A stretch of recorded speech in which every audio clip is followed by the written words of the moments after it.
I can't tell you how much I care about what I'm telling you this morning. And even as I was preparing this and as I was getting dressed, I've said some things before at sermons like, if I think today's sermon could be the biggest moment of your life. I think I said that one, something like that. And I think that not just this sermon, but this series is among the most important, if not the most important, sermon and sermon series that I've ever been a part of personally. Some of that hinges on the response, but I'm optimistic. Mark chapter 1, verse 16. I'm going to pause and give you a chance to flip to it or Google it.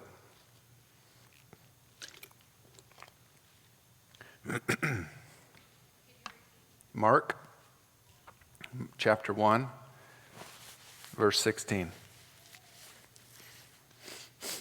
Sorry, I don't cry a lot, so when I do cry, I don't know what to do about it. I'm not used to cleaning up. Did I do okay with cleaning up? Cleaning up my face just felt like a mess, all right. That's true, especially when it's white sleeves.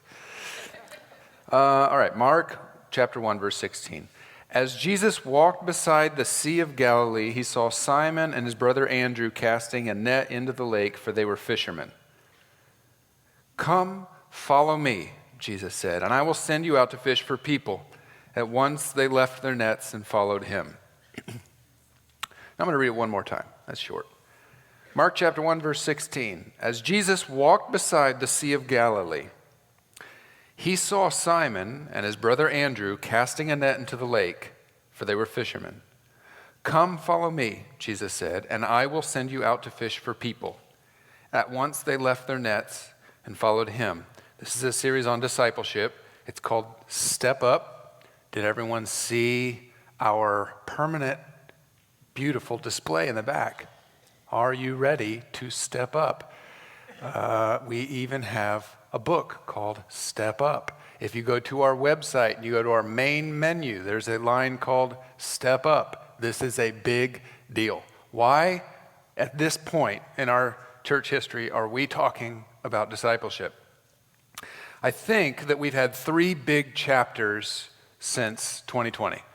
I landed in Detroit June 24th of 2020 and started here July 1st of 2020. And I see that there's been 3 chapters.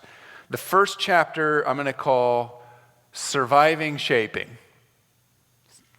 Yeah, surviving and shaping. We survived the pandemic. Not every church did. We did not survive unscathed. That was hard. Those of you who were here during that time, you had a brand new pastor, brand new to the country, who has only seen the top half of your head. And I took forever to learn your names because most of our eyes looked the same. And we had minimal gatherings. So we came in, we had these lines on the floor. It was a totally different, and that was a season of its own. There was the pandemic, there were staffing changes, there was restructuring, and even how our church operated, ministries that we were a part of, that was surviving and shaping. Then we moved into chapter 2, which is what I believe we are concluding. And I told you I don't cry much. My head is still trying to figure out what was going on. Uniting and preparing was chapter 2. Uniting and preparing was all of our projects. We refreshed and we repaired and we everything. We rebranded and we painting the outside of the building, putting signs up and finishing the kids' wing. And there was a lot of internal work. And I just want to tell you as your pastor that even as I was a part of those conversations, my mind was saying, be really careful not to stay here too long, because it's really easy for a church to become overly focused on inside the church walls. And we batten down the hatches and we say, we're all here, it's us. And so even as we were improving our building, I was just a little leery of how long we stayed in that season. There was also significant spirit filling. There was transformation. We have people who are here today who are very different people than they were 6 months ago. There was salvation, there was baptism, and there was also this gradual, unstoppable growth of anticipation. And I think that's continuing today. There's still a lot of momentum and anticipation. The new chapter that I believe we're going into, I'm going to call Growing and Strengthening. And I believe that God wants it to be defined by discipleship, cooperation, and faith building, which cannot happen in isolation. Discipleship is a transformational relationship. So that's the first reason why we're going into a series on discipleship is I believe it's just the natural next chapter. It's where God's taking us. Second reason, we cannot accomplish or even talk about God's giant plans for this church until we have realized discipleship. Discipleship is a prerequisite for God's next work that he wants to do in this church. Third, it's normal. It is the most overlooked, underexperienced essential of the Christian life, discipleship. Some of us know very well what discipleship is. Some of us have been a part of a discipling relationship. Some of us have been in church our whole lives, and right now we're not totally sure what it is Pastor Nathan's talking about. It's the most overlooked essential. It's one of the first things that Jesus did. His ministry, it began with a baptism, but the very next thing he did was call a disciple. And the entire rest of his ministry, up until the moment when his disciples left him on the night of his death, he was making disciples that entire time. And then even as he ascends into heaven, he says, go make disciples. So that's why we're in this series. How will the series work? It's 5 weeks and 5 different speakers, believe it or not. This is the only one I'm speaking in. One of the reasons I'm doing that is I don't want you to think discipleship was my idea. Second, I want you to hear other voices, because I think when you hear other voices, it's going to help to form in your mind how big of a deal this is. 5 different people from 5 different places and 5 different angles that they're going to talk about. Here are the different speakers. So I'm this week, and I'm just doing an introduction. Next week, we'll have Dr. Dave Smith here, who's going to speak on a theology of discipleship. He's going to answer the question that you've been wondering, what is discipleship? This is a man who gives his life to this. He's a teacher at the university level. He travels the country, literally, speaking on discipleship in the church. The week after that, we want to ask the question, well, how are we doing? If Dr. Smith has told us what discipleship is, then the next question is the church doing a good job? So we're going to have our district superintendent come back and give us the state of discipleship. How is the church doing? Are we accomplishing what we were just told that it was? After that, we want to talk about how to disciple in here. How do we enter into discipleship relationships once we have come through the doors of the church? And that's going to be Pastor Jade talking about discipleship in the church. Finally, we want to talk about, and this might be a new concept, how to disciple outside the church. Discipleship does not require salvation. In fact, you can disciple an atheist. You can disciple someone who is completely against God and doesn't even want to talk about it. The question is, what are we trying to accomplish?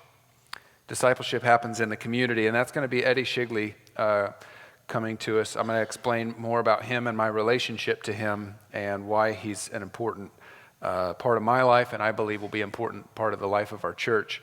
He'll be coming and talking about discipleship in the community. These messages, except for this one, will also be 50% message and 50% interview. Now, the way we're going to do this is, you may have heard next week, Dr. Smith is coming, and he's going to talk to us about the theology of discipleship. Oh, we're going back to class. Well, for some of us, we're so excited to go back to class. For others, there's hoots and hollers. All right. Some of us are with me. There's going to be a unique thing that we're going to add to this. Before that message begins, a phone number is going to be put up there. And this is the only series where your pastor is saying, pull out your phone the entire service.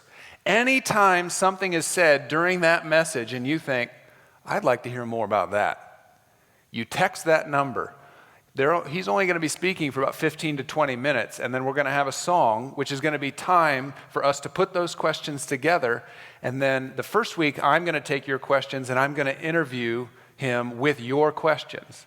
The next week, we're going to have somebody else interview Les, and we're going to move forward like that. Our goal is, it doesn't make a lot of sense to bring in speakers that are saying things that you're not getting and have no way to really feed back. So I really want us to plan to lean in, ask questions, even if there's just a word, like what does that word mean?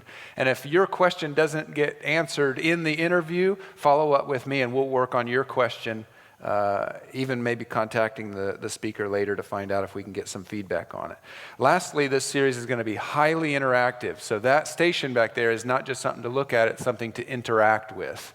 So not only are we going to have the opportunity to throw questions for an interview, but also we have an interactive station that I'll be explaining a little bit more at the end. Our goal, this is a big goal. Spoke with the board, I've spoken with the pastors.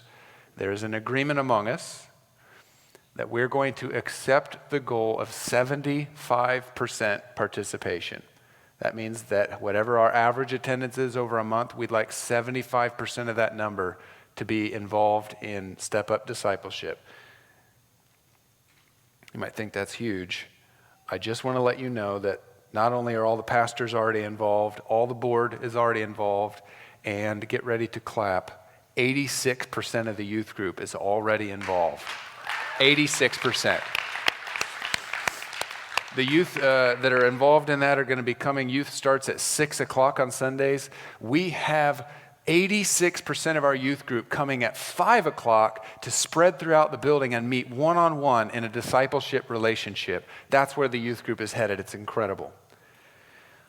I want to just ask us to lean into the series, to ask questions. If things come up, contact me, ask a pastor, ask someone around you, but let's discuss this and lean in together. So I want to answer the question, what is biblical discipleship?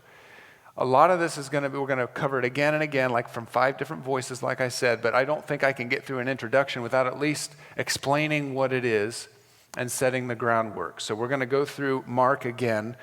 I just want to make sure that you know that Jesus didn't invent discipleship either. Disciples were people who had someone that they respected or looked up to, and they followed them everywhere and mimicked everything that they were doing. So when Jesus came and called a disciple, he was doing 2 things. He was acknowledging that there was that kind of relationship that already existed in society. We might call it an apprenticeship.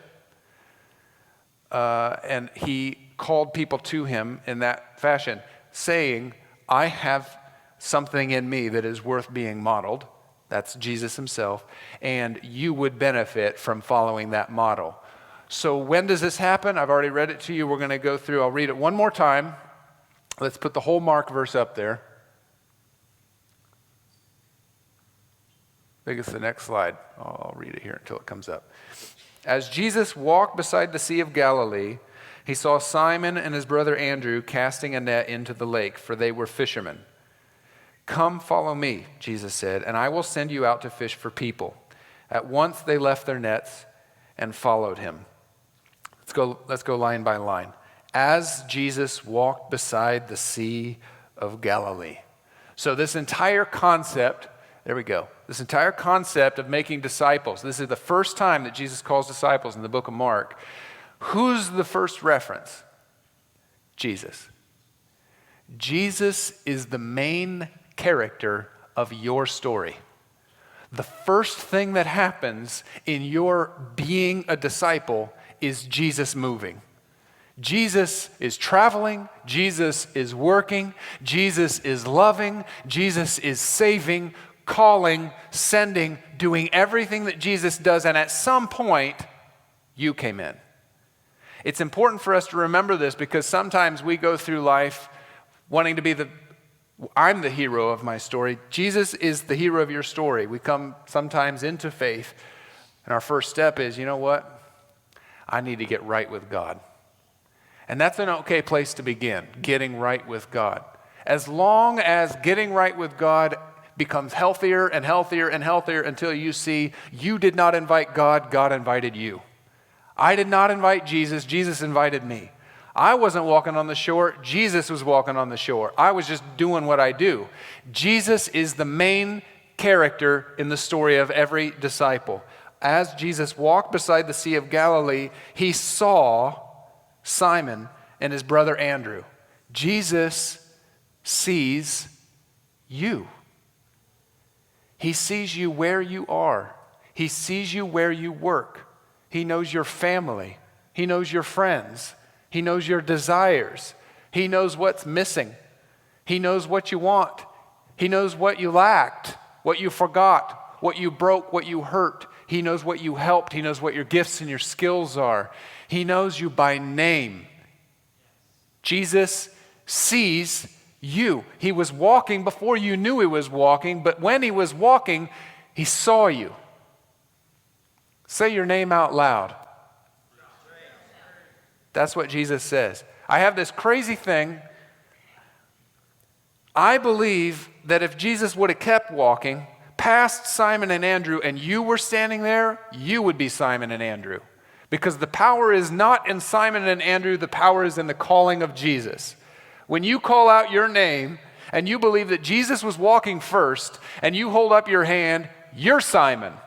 Because Jesus does that to people. It doesn't matter what your name is, it matters who Jesus is. You hold up your hand, say, I'll follow him. Jesus sees you wherever you are, knowing everything about you, everything that you've been through. And I'll tell you, in some of the discipleship conversations that I have with people, one of my favorite things to see is history being used. We bring stuff to Jesus and we think, well, I'm going to talk to him. I'm going to enter into a relationship with him. I'm going to begin this, but the past is the past. And in some ways that's true, guys. In some ways the past is the past and we want to put it behind us. Get up, get up, get up. Get up out of that grave. But you know what's going to happen? He's going to remind you of the stuff that you've been through so that you can use it, not so that he can guilt you with it. The stuff that you walk through is going to be useful when you're a disciple. And so it's not just that he sees Simon and knows his name. He sees Simon and knows his past. And he says, I'm not just going to waste that. If you went through that, we're going to use that. There's some stuff you guys have been through that needs to be used. As Jesus walked beside the Sea of Galilee, he saw Simon and his brother Andrew, and what were they doing? Casting a net into the lake, for they were fishermen. They were just living their life. They were doing what fishermen do, just like you are doing what you do. Jesus sees you doing what you do. Simon could have been a baker. Saw Simon and Andrew putting bread into the oven, for they were bakers. Jotting notes on a chalkboard, for they were teachers. I was working in an office, for I was in accounting. And Jesus called me. He was walking, I wasn't walking. I was working. Jesus was walking because Jesus is the main character of my story. I was working in an office. I cared about making sure that I was on time at 8 a.m., that I got my stuff done before 5 p.m., that I did what I need to do because I was in the office, but Jesus was walking. And he saw me putting paper in the printer, for I was in accounting. And he said, what are you doing? What are you doing? You yelled out your name. Can you yell out your vocation? Let me hear it. What do you do? What are you doing? Nice. Jesus is walking. He walks up to you and he knows you by name. He knows what you've been through. And now he watches you doing what you do. What are you doing? And he says to you, will you invite me into your heart? No, he doesn't say that. Do you know invite me into your heart is nowhere in Scripture? Doesn't exist. I don't know how the church came to this. I became a Christian when did you invite Jesus into your heart? You know the problem with that is it makes me the power seat. I invited him in. Jesus never asked anybody to invite him in. He invited us to follow him. He says, come follow me. Are you following? When we follow Jesus, we follow him in every place in our life. We follow him in every situation in our life, in every challenge, in every victory. Following him is what the disciples would have done. They watch him, they repeat him. They watch him, they repeat him. And we can watch him and repeat him in two ways, one of which is right here. You watch him here, and you try to repeat that. The second way is a spiritual indwelling of Jesus Christ himself, that you know him relationally, and you ask him in this moment, what do I do? I am watching you, Master. What should I do? I am your disciple. I have not invited you into my heart. I have given you my heart. I believe in you, and I'm following. I'm not the leader of my life. I'm the follower of Jesus over my life because he is my life. And when surgery happens, I go to God and I say, Jesus Christ, how should I deal with this situation? And when you're at work and there's a conflict and you have something you don't know, you go back to work and Jesus is here and you're saying, what am I supposed to do about this? I'm following Jesus. I didn't invite him into my heart so that he can just wash me, so I can just do all the stuff that I wanted to do. I followed him and I was dead and raised in him. Now every moment of my life is him. Every moment of my life. When you have victories, you're following him, and so you say, thank you for what you have given me, for what you have done for me. I am your disciple. Tell me how to even be excited about this. What is next? I wake up every morning. Lord, how should I make my coffee today? Should I do anything before my coffee? Should I make a phone call? Should I text a note of encouragement to anybody? Lord, what should I do next? I'm following you. I'm following you. I'm following you. Come follow me, Jesus said. As Jesus walked beside the Sea of Galilee, he saw Simon and his brother Andrew casting a net into the lake, for they were fishermen. Come follow me, Jesus said, and I will send you out to fish for people. Following leads to sending. That was a horrible delivery of that sentence. Following leads to sending. Thank you. Jesus always sends those who follow.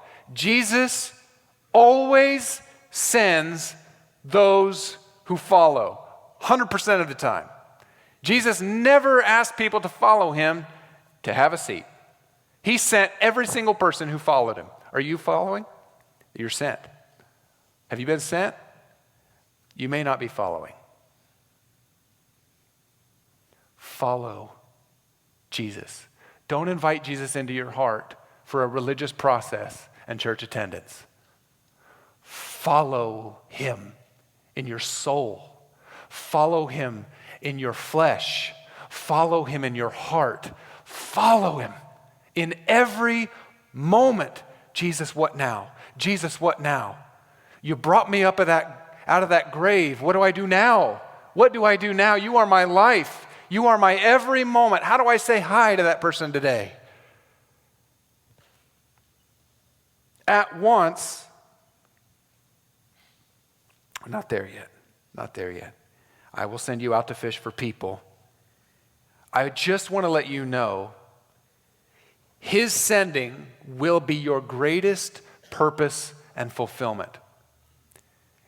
If you haven't followed Jesus all the way to your sending, there's an entire component of your life you've missed out on, and some people even die with that component, not having realized that. Their greatest purpose and fulfillment.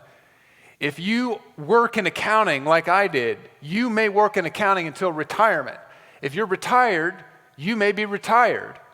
But accounting and retirement are not God's greatest calling on your life.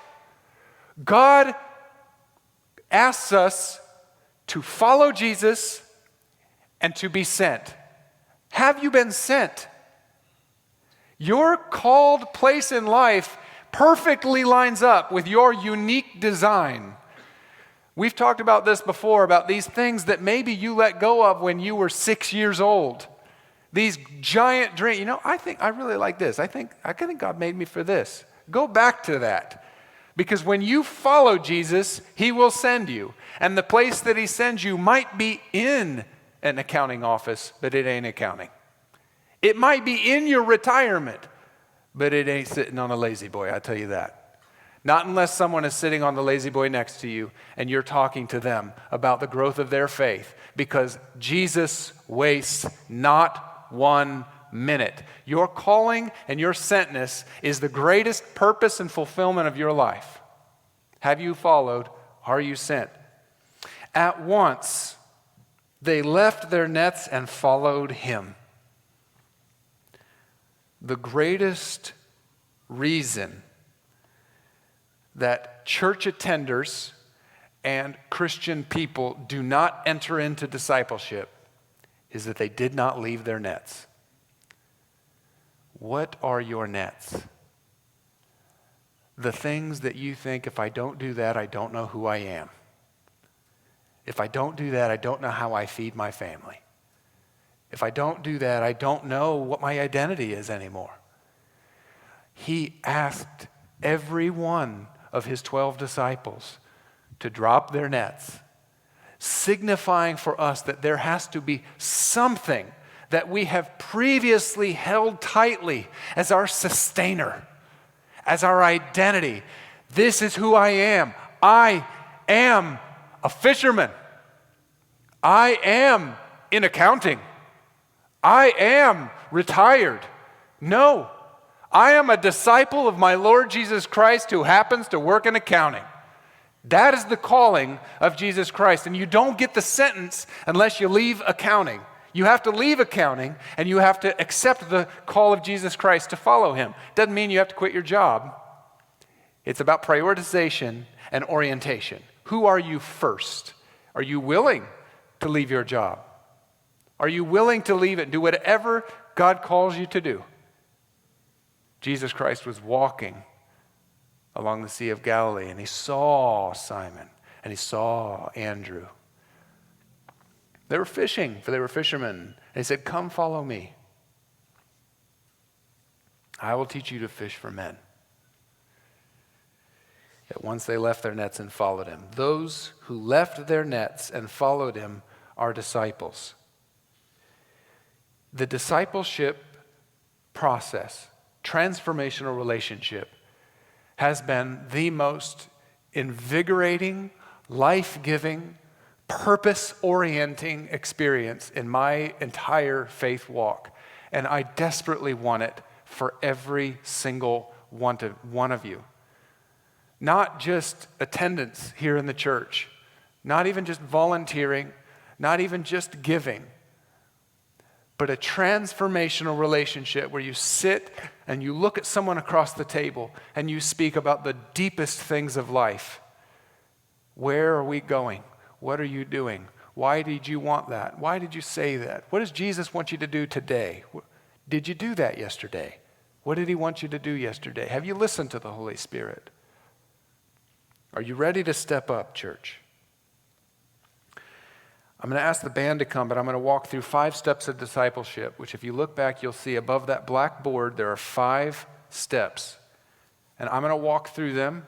This is going to be on video, so if you want to come back and watch this on YouTube so that you can get a refresher on these 5 steps, what I'm trying to do, church, I'm trying to make it as easy as possible. So if there's any question in your mind and you're thinking, well, I'd like to lean forward into this, I still just can't wrap my head around what it is he's talking about. My hope is that not just me explaining these 5 steps, but this entire series is going to clarify for you what it is that discipleship will do, how to enter into it. Step 1, accept Jesus' example and commission to go and make disciples. That's what it says on the board. First thing he does after he's baptized, he's walking along and he calls a disciple. Mark chapter 1, at the end of the book of Matthew, he says, "Go and make disciples." All of the Gospels show you, if you want to see, like, what is Jesus doing with his disciples, they all show you he has set an example and he has given you a commission. It's strong for me to say this, but if you decide, I don't think that I want to enter in to StepUp or any kind of discipleship relationship, don't tell me, tell Matthew 28. Discipleship is a commission. We as a church must do it. If we're wondering what is happening to the slip of Christian faith in our country, ask no further than discipleship. We don't know what it is, and it's not happening enough in our churches. We have to say yes to discipleship. Accept his example and his commission. Step 2, prayerfully identify and invite someone into a transformational relationship. Prayerfully identify. You can ask the Holy Spirit, who? Who should I meet with? And I'm going to recommend we go 2, 3, or 4 people. I wouldn't go much more than 4. I wouldn't go less than 2 because that's you by yourself. So 2, one-on-one, 3, or 4 if you want to get couples together or something like that. Lord, who should I meet with? Who should I be meeting with in a transformational relationship of discipleship? And then invite that person. And I know, I've heard this many times, and I felt it myself. What if they say no? Then ask another person. The reward of discipleship it vastly outweighs the risk of being told no. Lord, who should I be meeting with? And then ask that person. Step 3 is choose a method. I'm saying choose a method and not StepUp because I want to make it clear that the StepUp process is not the only way to be in discipleship. You don't even need a book. Discipleship is not a book. Discipleship is a transformational relationship. I understand that because of where we're starting as a church, we need some kind of help. And so the StepUp book is designed just to help us engage and give us a head start. After you finish a StepUp book and you don't need it anymore, you can just meet with somebody and you talk about the development of their faith. Stay deep. That's step 4. That's actually step 5. Step 4, agree on a weekly time and location that is free from distractions. So if you want to meet on a front porch, well, probably not in October, but if you want to meet on your inside, if you want to meet at a coffee shop, that's fine. Just think about this. If I meet with this person this week and they had a tough week and they've got a deep question, did our time and location allow me to really be a part of that discussion? So if you're meeting at a place that's crazy, it's loud, there's kids running around, try to keep this time special. It's almost like a date. This is me and you. I'm totally on you. I take my phone. I put my phone not just flipped down. It's in airplane mode. It's in my bag. And the people who know me and care about me, I've told them I'm not available for an hour. I'm giving my attention to this person. I look them in the eyes when they're speaking. Be honest and open. Ask follow-up questions. Try to be a better listener than you are a speaker. That's what it is to have a great weekly time and location. Lastly is keep it deep, consistent, and honest. I'm just reading it right off the board back there. We're going to have a tendency, because when you sit down like this for the first time, you're going to want to talk about the Browns game. You're going to want to talk about the work that had to get done on your car. It's a little bit awkward the first time. You will get better at it. Keep it deep. Avoid small talk. It's not saying you can't small talk, but don't count that as your time together. Go deep. Stay deep. Be consistent. You show up to your job every day at 8 o'clock. Show up to discipleship every day when you have agreed to do that. Be consistent, be on time, and be honest. Be honest. If you're not sure where these ideas came from, look through the Gospels and look at how Jesus interacted. Why do we have to go deep? I don't understand that. He teaches the people the soils, and then he comes over here and he explains it deeper to his disciples. He says things to his disciples he would never say to people that he has not discipled in that way. Go deep and keep it deep. We're going to end the service by beginning to go after our vision. Here's how we begin. These are in the back. They are stickers. I just want to point that out. This is a round sticker. So make sure if you are doing this today, which we have quite a few people who are already ready to do it, there are pens in the back. Write your name. This is my name. This is who I'm meeting with in discipleship. 2, 3, or 4 names, and stick it to the blackboard in the back. I already have one for myself. Darby and Luann, we got to get ours signed. We're going to put it on the board in the back. Why are we putting it on the board in the back? Number one, this is not a private thing. We're meeting privately, but we all know we're all doing discipleship, and we want to hold each other accountable, and we want to be an encouragement. So what I would like is that's in the back, and you're here 5 minutes before service, 10 minutes before service, you're here in the middle of the week. I'd love to come in here and find people just standing there and looking at the board and praying over the names.